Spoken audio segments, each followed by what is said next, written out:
पत्रकार बंधूंना माझा नमस्कार। सध्या विद्यापीठाची वाटचाल आणि प्रगती जोरात चालू आहे। रुसांनी जवळपास आपल्याला 100 कोटीचं अनुदान दिलेलं आहे। त्याच्यात काही संकुलं आम्ही तिथं उभा करत आहोत। विद्यापीठाचे कुलगुरू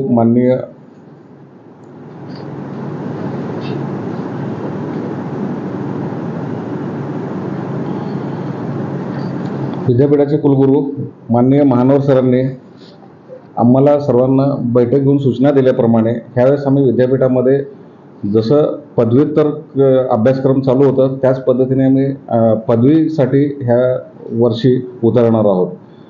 म्हणजे पदवीमध्ये मुख्यतः BSc, BCom professional, BBA, BCA आणि BLIP अभ्यासक्रम सुरू करण्यासाठी आम्ही ह्यावेळेस सगळी प्रोसिजर राबवत आहोत।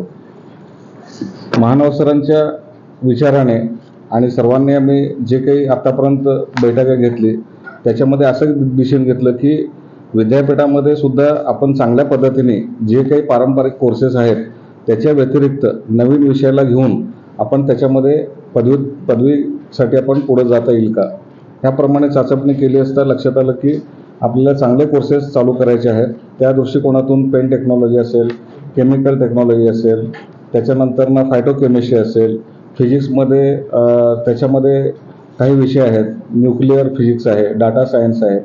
आता त्या पद्धतीने आपलं सगळं ते अभ्यासक्रम वगैरे चालू करायचं प्रोसिजर चालू झालेले आहे। या संदर्भामध्ये सर गुणवत्ता तर अत्यंत चांगल्या पद्धतीने आहे, कारण मी सुद्धा ह्या सोलापूरमध्ये शिकलेलो आहे आणि नंतरनं PhD झालं, सगळं झालं, आता इथंपर्यंत येऊन पोचलेलं आहे। कसं आहे की कुठलंही विद्यापीठ हे दगड, धोंडा, माती, इटा आणि सळ्याने बनलेलं आहे। प्रत्येक विद्यार्थीचं कर्तव्य आहे की तो अभ्यास केला पाहिजे। आपल्याला एक करता येईल की आता तुम्ही म्हटल्याप्रमाणे आपण जे आता विद्यापीठामध्ये जे काही टीचरची संख्या आहे ते आता वाढण्यासाठी वरती शासनाकडे सतत आम्ही मॅडम प्रयत्न करत आहोत। माननीय कुलगुरू महानोर सरांनी पण प्रयत्न करत आहेत की जास्तीत जास्त जर परमनंट टीचर आपल्याकडे आले तर त्यांची salary as per UGC scale जर झाली तर तिथं शिकवण्याची गुणवत्ता सुद्धा वाढेल। कारण इथं आपण काय करू लागलो की अमाऊंट कमी असल्यामुळं ते थोडंसं त्याच्यामध्ये सुद्धा अडचणी येणार आहेत, नाही असं नाही। सर प्लेसमेंटची आम्ही आता प्लेसमेंट सेल आता विद्यापीठात आहे। नाही आता जबाबदारी घ्यावंच लागेल सर, त्याच्याशिवाय उपयोग होणार नाही। जबाबदारी घ्यावंच लागणार आहे। येस प्लेसमेंटची जबाबदारी विद्यापीठ घ्यावंच लागणार आहे, कारण त्याचप्रमाणे प्रत्येक आता इंडस्ट्रीसोबत MOU झालेले आहेत, भरपूर वेगवेगळ्या संस्थांशी आता MOU करत आहोत आणि इव्हन आता काही आपण इनोव्हेशन इन्क्युबेशन सेंटरमध्ये सुद्धा विद्यार्थ्यांना सुद्धा आपण तिथं काहीतरी त्याच्यामध्ये रिसर्चसाठी फंडिंग देत आहोत। सीड मनी टाईप आपण तिथं प्रोजेक्टसाठी सेंटरमध्ये NMR आहे, IR आहे, मास स्पेक्ट्रम आहे, XRD आहे, जे की बामू औरंगाबाद विद्यापीठ, जळगाव विद्यापीठ, शिवाजी विद्यापीठ तिकडचे सॅम्पल आपल्याकडे येतात। काही गोष्टी काय झालेल्या आहेत की आपल्या विद्यापीठातले जे चांगले नाही आहेत तेच बाहेर पसरलेले आहेत, जे चांगले आहेत ते तिथंच राहिलेले आहेत। आपण हे सगळे पत्रकार एकदा आपल्या सगळ्या संकुलाला भेट द्या, तिथले इन्स्ट्रुमेंट्स बघा, रुसामध्ये भरपूर फंडिंग आलेलं आहे। नाही आता सध्याचे नाही आता सध्याचं जर तुम्ही बघितलात तर इव्हन आता रुसामध्ये सुद्धा सॉफ्ट कॉम्पोनंटसाठी जवळपास 45 करोड रुपये मिळालेले आहेत। वेगवेगळे इन्स्ट्रुमेंट्स असतील, त्याच्यानंतरनं परिषद घेण्यासाठी असेल, त्याच्यानंतरनं FDA प्रोग्राम असेल, त्याच्यानंतरनं स्टुडंटसाठी काही प्रोग्राम ठेवलेले आहेत, कॉन्फरन्सेस आहेत, सेमिनार्स आहेत।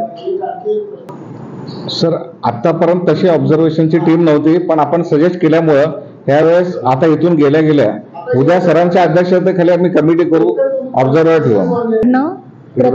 प्रत्येक वर्षी आपण मुलांकडनं फीडबॅक घेतो, फीडबॅक फॉर्म भरून घेतो। त्या मुलांच्या फीडबॅक फॉर्ममध्ये त्या शिक्षकांच्या बद्दल मुलांकडच्या मार्गदर्शनाखाली आम्ही सर्वांनी हे शिवधनुष्य पेलायचं ठरवलंय। हे सगळे नवीन कोर्सेस सुरू करत असताना मुलांच्या भवितव्याचा त्यांना योग्य रीतीनं प्लेसमेंट मिळण्याचा विचार निश्चितच आम्ही केलाय। त्यानुसार वेगवेगळ्या कंपन्यांबरोबर MOU झालेले आहेत, ज्याच्यामधून आपल्या मुलांना चांगल्या प्लेसमेंट्स मिळू शकतील। आणि हे सगळं करत असताना आपण उपस्थित केलेला जो गुणवत्तेचा मुद्दा आहे तो अतिशय महत्त्वाचा आहे आणि आपल्या सर्वांना माननीय कुलगुरू महोदय माननीय कुलगुरू महोदय यांच्या वतीनं मी ग्वाही देते की यापुढेही ज्या काही नेमणुका केल्या जातील शिक्षकांच्या, नियमित शिक्षकांच्याही नेमणुका आपल्या होत आहेत. 4 जूनला आचारसंहिता संपल्यानंतर आपली जाहिरात येऊन जी आपल्याला शासनाकडून 7 पदं मंजूर झालेली आहेत नियमित शिक्षक भरण्याची, तीही प्रक्रिया आपली तात्काळ सुरू होते. तीही 1 महिना 2 महिन्यात पदं भरली जातील. त्याचप्रमाणे जी कंत्राटी पदं भरती केली जाईल ती सुद्धा पूर्णपणे गुणवत्तेवर आधारित केली जाईल, ट्रान्सपरंट पद्धतीनं केली जाईल. कुठेही याच्यामध्ये इतर हस्तक्षेप होऊ दिला नमस्कार सर्व पत्रकार बंधूंना. मला या ठिकाणी आज आपल्यासमोर सांगण्यासाठी आनंद होतोय की मार्च-एप्रिल 2024च्या परीक्षा ज्या आहेत त्या आपल्या 5 एप्रिलपासून सुरू झालेल्या होत्या UGच्या आणि PGच्या. या परीक्षा 22 तारखेला कालपर्यंत अगदी पावणे 2 महिन्यापर्यंत अगदी व्यवस्थितरित्या कुठलीही अडचण न येता ह्या परीक्षा पार पडलेल्या आहेत. आणि ह्या परीक्षा पार पडत असताना आदरणीय कुलगुरू महोदय, आदरणीय कुलगुरू महोदय यांचं मार्गदर्शन या ठिकाणी अत्यंत मोलाचं परीक्षा विभागाला लाभलं. त्याचबरोबर परीक्षेच्या अनुषंगाने विद्यार्थ्यांना ज्या काही अडचणी येतात त्या अडचणी ज्या आहेत कुलगुरू महोदय असतील, कुलगुरू महोदय असतील, अगदी जातीनं त्या अडचणीमध्ये वैयक्तिकरित्या लक्ष घालून त्या विद्यार्थ्याला अडचणी कशा येणार नाहीत याचा जाणीवपूर्वक प्रयत्न यावर्षी परीक्षा विभागामध्ये करण्यात आला. आणि त्याचाच परिणाम जो आहे की परीक्षा जी आहेत अगदी चांगल्या प्रकारे पार पडल्याचा आपल्याला सर्वांच्या माध्यमातून आपल्याला दिसून येत आहे. त्याचबरोबर परीक्षेचे जे सेंटर्स आहेत की होम सेंटर फक्त फर्स्ट इयरला ठेवलं आणि प्रत्येक महाविद्यालयाचं सेकंड इयर असेल, थर्ड इयर असेल, इव्हन PGचं असेल, लॉचं असेल, त्यांचे होम सेंटर जे आहेत परीक्षेतील गैरप्रकार थांबवण्याच्या अनुषंगाने आपण होम सेंटर देखील बदलले. आणि होम सेंटर बदलल्यामुळं परीक्षा जे आहेत अगदी चांगल्या प्रकारे पार पडण्यासाठी मदत झाली. त्याचबरोबर या परीक्षेचे जे निकाल आहेत या ठिकाणी जवळपास 15 निकाल आपण 20 दिवसाच्या आत परीक्षेचे दिलेले आहेत. तसेच उर्वरित निकाल देखील वेळेत लागण्याच्या दृष्टिकोनातून कुलगुरू महोदय आणि कुलगुरू महोदय यांच्या मार्गदर्शनाखाली परीक्षा विभागाने नियोजन केलेलं आहे.